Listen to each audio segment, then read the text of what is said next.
If you're feeling confused about the emotions within you, perhaps it's a lot of anxiety, or you see the state of the world and you're freaking out, or perhaps it has to do with something on your own identity and your purpose, and you're not sure where to go or what's actually even important to you right now, then I have some good news for you. Congrats, you're in the perfect place to start shadow work.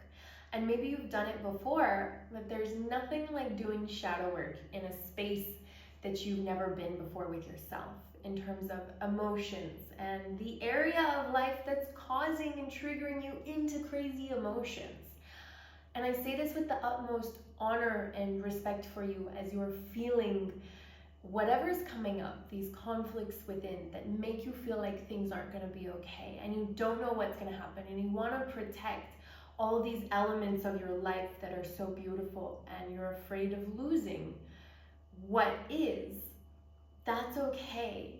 You are exactly where you're supposed to be, and if that's happening, then you're about to create, most likely, I would bet that you're about to create something incredible in your life. Whenever I would get to a point where I would start freaking out and I would release, I would change everything, or I would feel like, okay, I can't be in this relationship anymore, or I don't know what I want to do for a living. I'm gonna go book a flight to Colombia and see what happens there. Every time I do this and I make the space for myself to do my shadow work, to be with the part of myself that's freaking the heck out, magic happens.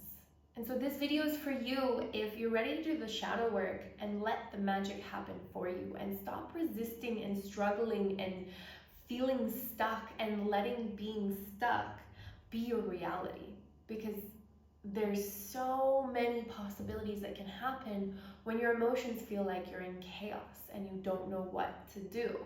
This is great news. So that's what this video is about. Let's get started, where I'm going to tell you about 3 different questions and ways to start shadow work that is really leading edge for honoring this part of yourself and seeing the value of this moment. So let's get started. My name is Taylor Anna Garrett.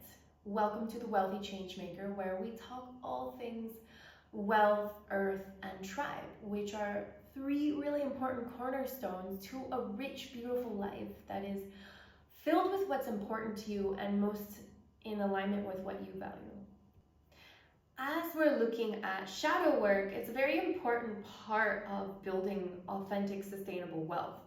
You can see in the world what happens when we try to build monetary wealth or financial wealth without doing the shadow work. You can see that we get greedy, that we get like crazy about protecting ourselves and making it safe, because our shadow is running the show. We're not working with it in collaboration. So I came up with these questions that I really love, and they're all about starting to understand that you don't need to be fixed anymore. In fact, there's nothing to fix here, no results to make happen. This is a phase of experimentation and exploration. And this is where the magic actually happens, because we don't have a narrow definition of what our outcome should look like. For example, when I'm doing maybe weight loss, or I want a relationship, or I want a tribe that feels like my tribe where I live, right? Shadow work can really support this, because we're not going to be triggered and then reactively creating our friend group or our new relationship or our new job or our body from a place that is not sustainable. We're going to the root of the cause. So the first question of the shadow work, and I journaled it out here. I really love this. It's all about the lie of being fixed. So here's a question I have for you and for your shadow that you can go journal on, riff on, do a voice note on your phone, or call your best friend. This question is, when I'm in discomfort or conflict, who do I become that feels ugly and unspiritual? And when you're looking at this part of yourself that feels ugly and unspiritual, what is this part of yourself trying to protect? What is it trying to safeguard? And ask yourself this question. Most likely you're going to start exploring the things, the fights that you had that you just don't really want to remember. Or you're going to look at the fear that's keeping you awake at night. Or you're going to see the way that, you said something that you regretted later. Or that you took an action that felt really, really bad in your body. And so start asking yourself, what are those moments where I feel really ugly and maybe unspiritual or disconnected or bad? And journal them out. And then ask yourself, what is that part of me when I show up super angry and I say a lot of crazy stuff to my partner or my mom or my best friend? What is that part of me trying to protect? So that's the first question. Question number two. Question number two takes some wisdom, and it takes some boldness to get into. Because when we're understanding shadow work, we're also looking at our relationship with other people, and where we blame other people or we don't like what they're doing and we have boundaries about how they should be and how they shouldn't be. We're going to look at our conditions that we have for other people, which includes our boundaries and our standards. And it doesn't mean that we can't have our conditions and our boundaries and our standards, but there's a gift lying within there of why we want somebody outside of us to be a certain way so that we feel okay inside. This is a massive part of shadow work. So this question is directly centered on this. Now, the question that I have for you, get ready, write down, get your pen out. What shadow behavior do I judge in others that I might actually fear in myself? So we're talking about projection here. What are you projecting? What are you putting on other people, saying is their fault, that is actually your experience inside why you don't feel okay, right? So the question again, what shadow behavior do I judge in others? What crap do I say you shouldn't do? That's so rude. I don't like that you said that. What behavior do you judge in others that you might actually fear in yourself? This is one of the root of the questions that I ask myself every single day when I get triggered by somebody showing up in a really nasty way. And it always supports me to see, okay, that's their shit. Why am I buying in on that? Why am I biting on it? Why am I disrupting my own inner world to do something different? Now, this is for you in terms of if you're in some sort of abusive relationship. That's a completely different story where this still applies.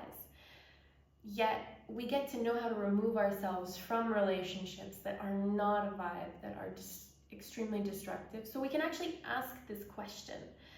And when we ask this question, we can see what it is that we're judging in ourselves that keeps us in a relationship, a dynamic, a job, a state in our body that doesn't feel very good. Okay, one last question, the third question that is just so beautiful, is all about getting to know your discomfort and understanding it as an initiation into a sacred part of yourself. So I know you probably heard get comfortable with the uncomfortable. That is exactly what this question is about. So the question I have for you here is centered on you starting to see that the shitty parts of your life, the shadowy moments, the emotions you're in, are actually a sacred initiation into the best parts of your life, the best parts of yourself, the most powerful moments in your life. So here's the question. If discomfort was a sacred initiation, not failure, if it's a sacred initiation and not failure, what would you do differently next time you feel discomfort? So if it's no longer you're failing, you did bad, you are guilty for something, what if you showing up and doing that thing that makes you feel like, or that saying that thing out loud, doing that thing that you wanted to do for a while? What if discomfort is no longer failure, but it's rather a sacred initiation into your most powerful self? What would you do differently next time you feel discomfort? And when we ask ourselves this question, we're starting to think about the embodied action. So we're not just in the intellectualizing and the, presence of thinking about it or feeling it. We're actually in the embodiment and the integration of what it looks like to choose something different when you're feeling like shit's going down. And in these moments when the person's yelling at you, when you don't know what you're going to do to make the money, when you are so tired of something going on the same way again and again and again, that you're responsible for it, this question allows you to start thinking about the actions, the possibilities that you can do to create something different, something so much better and more aligned with your values. So asking yourself the question, when I feel discomfort, what would change in my actions if I see discomfort as sacred initiation into my most powerful self?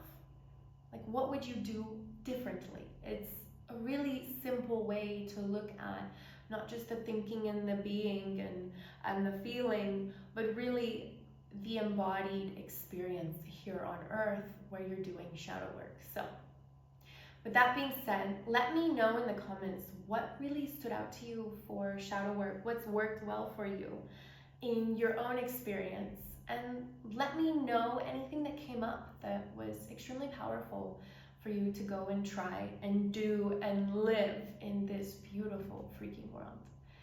And at the end of the day, you are exactly where you're supposed to be. And I honor the shadow in you. I honor the light in you. I honor this crazy complexity of all of these pieces of you and how loved you are just by being who you are. So with that being said, my name is Taylor Anna Garrett. Thank you for being here with me on The Wealthy Changemaker, and I will see you next time. Ciao.